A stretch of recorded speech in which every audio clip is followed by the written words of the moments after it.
जय हिंद दोस्तों, आइए बोर्ड पर बात करते हैं कि एक सिपाही से लगा करके सूबेदार, मेजर, लेफ्टिनेंट और कैप्टन को किस तरीके से डीए मर्जर का फायदा मिलेगा। जैसा कि आपने सुबह पहली वीडियो हमारी देखी थी कि उसके अंदर क्या क्या प्रावधान है, किस तरह की मांग है, क्या रेफरेंस दिए गए हैं और क्या लॉजिक है और सरकार के ऊपर दबाव बनाने की तैयारी है। अब जैसा उसमें कहा गया था कि आपकी पे में फर्क पड़ेगा, आपकी पेंशन में फर्क पड़ेगा, आपके अलाउंसेस में फर्क पड़ेगा, आपके पेंशनरी बेनिफिट में फर्क पड़ेगा। तो आइए इसको बोर्ड पर समझते हैं दोस्तों। तो सबसे पहले मैं डीए मर्ज 50% की बात की।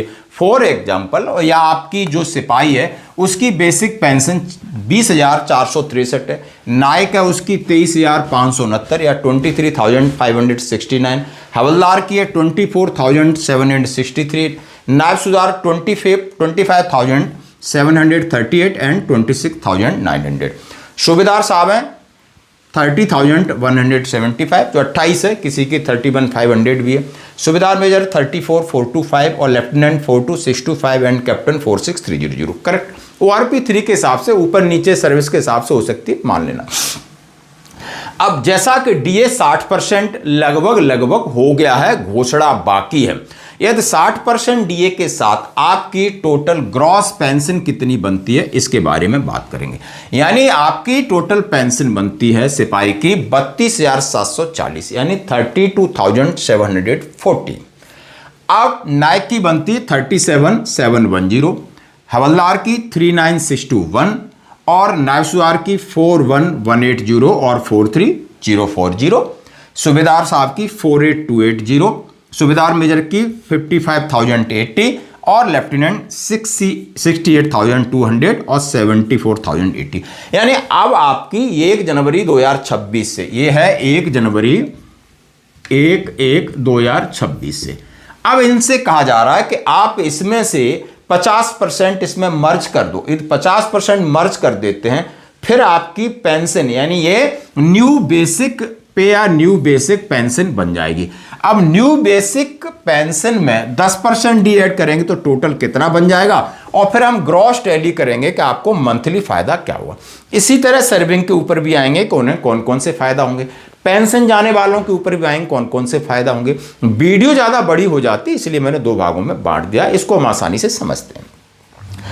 अब यानी जैसा कि 32,740 है, अब इसमें से 50% डीए को मर्ज किया तो लगभग आपकी 30,695 हो गई। कैसे? यानी 20,463 का 50% वैल्यूज निकाली या डीए निकाला, इसमें ऐड कर दिया तो 30,695 बना। करेक्ट।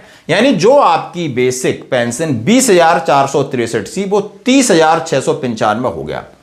अब इससे सीधा सीधा क्या फायदा होता है ये बड़ी देखने वाली।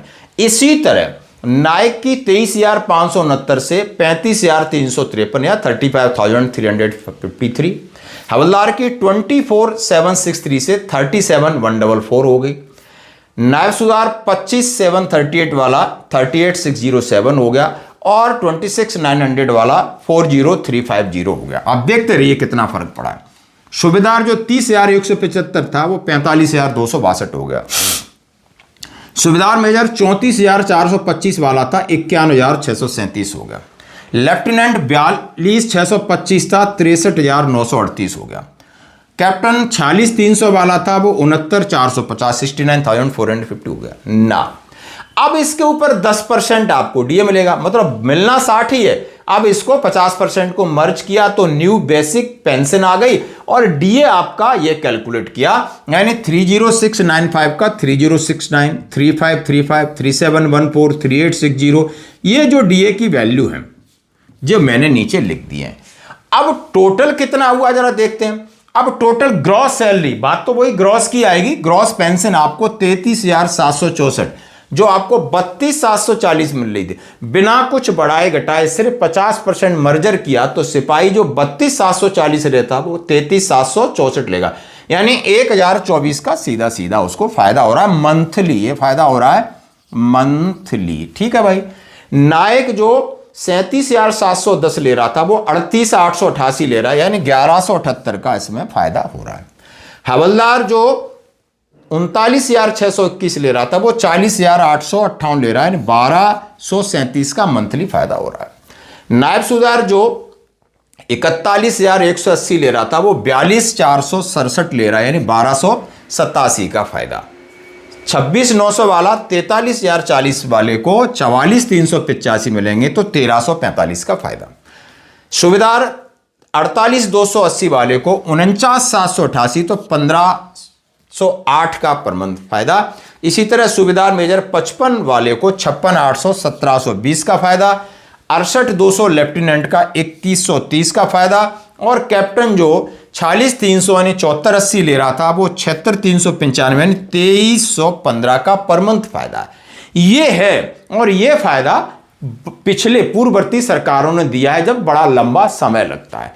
अब आज की वस्तु स्थिति इस प्रकार है कि सरकार बहुत सारा क्राइसिस है जैसे हमने बताया, तो सरकार ये आपको अंतिम राहत दे सकती है क्योंकि वो कहीं ना कहीं पॉलिटिकल एडवांटेज, कहीं ना कहीं फाइनेंशियल एडवांटेज सब ले रही है 8वें वेतन आयोग का। राजनीतिक फायदा लेना चाहती, आर्थिक फायदा लेना चाहती, जैसे कि 18 महीने कोविड के 19 में लिया था, ये फायदा के लिए उसने पहले ही दिमाग लगा लिया है, इसीलिए डीए की घोषणा अभी तक नहीं हुई है। आप समझ रहे हो। अब इसके साथ साथ और क्या क्या बेनिफिट है, तो ये तो पेंशन की बात है। अब कोई सर्विंग बंदा है, उसकी बेसिक पे है, एमएसपी है, अब बेसिक पे एमएसपी तो वो ही रहेगी। अब बेसिक पे में जो उसका 50% ऐड करके बेसिक पे बढ़ा देंगे, एमएसपी नहीं बढ़ाएंगे, सिर्फ आपको बेसिक पे बढ़ा देंगे, एमएसपी रहेगी इसी। अब इससे क्या है, ग्रॉस में फर्क पड़ेगा। अब ग्रॉस में फर्क पड़ेगा तो होता क्या है कि इसके साथ जो अलाउंसेस मिलते हैं, चाहे किसी को 20% ऑफ बेसिक पे, कोई 10% ऑफ बेसिक पे, तो बेसिक पे बढ़ेगी तो आपके अलाउंसेस भी इंक्रीज होंगे, एचआरए हैं, टीपीटीएल हैं, अदर्स हैं। तो ये आपको सर्विस में रहते हुए ग्रॉस सैलरी में फायदा, अलाउंसेस में फायदा। यदि आप पेंशन जा रहे हो उसी वक्त तो आपको मंथली पेंशन में सीधा सीधा फायदा होगा, क्योंकि कैलकुलेशन बेसिक पे का 50% है। अब उसके हिसाब से आपकी ग्रेचुटी में भी फायदा होगा, उसके हिसाब से आपके कम्यूटेशन में भी फायदा होगा, और उसके हिसाब के आपके लीव इन कैश में भी फायदा होगा। तो ये सारे आपको एडवांटेज होंगे। और सरकार ये थोड़ी सी भी नियत ठीक है, सरकार थोड़ी भी ईमानदार है, सरकार को थोड़ी सी भी शर्म है। केंद्रीय कर्मचारी पिछले 10 साल से इन्होंने बहुत ज्यादा इग्नोर किए, अब थोड़ा केंद्रीय कर्मचारी दबाव बनाने लगे और अपनी कहते हैं ना कि अपनी ताकत दिखाने लगे, तो थोड़े बहुत हमारी तरफ वो देखने लगे, सुनने लगे। नहीं, इनका बजट आंखें देखती कुछ है, लेकिन पिछली जो दिमाग है उसमें ये रहता है कि किस तरीके से पैसे को रोक दिया जाए, पैसे को बचा लिया जाए। ठीक, अच्छी बात है आप केंद्रीय कर्मचारियों का पैसा बचा रहे हो, ठीक अच्छी बात है कि आप पैरामिलिट्री फोर्सेस की कटौती कर रहे हो, अच्छी बात है कि आप सेना की कटौती कर रहे हो, लेकिन यदि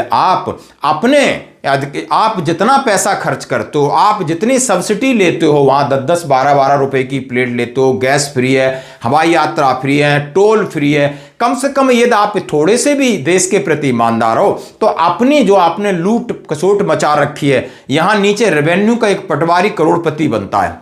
हमारी एक मुख्यमंत्री उमा भारती कह रही थी कि यहां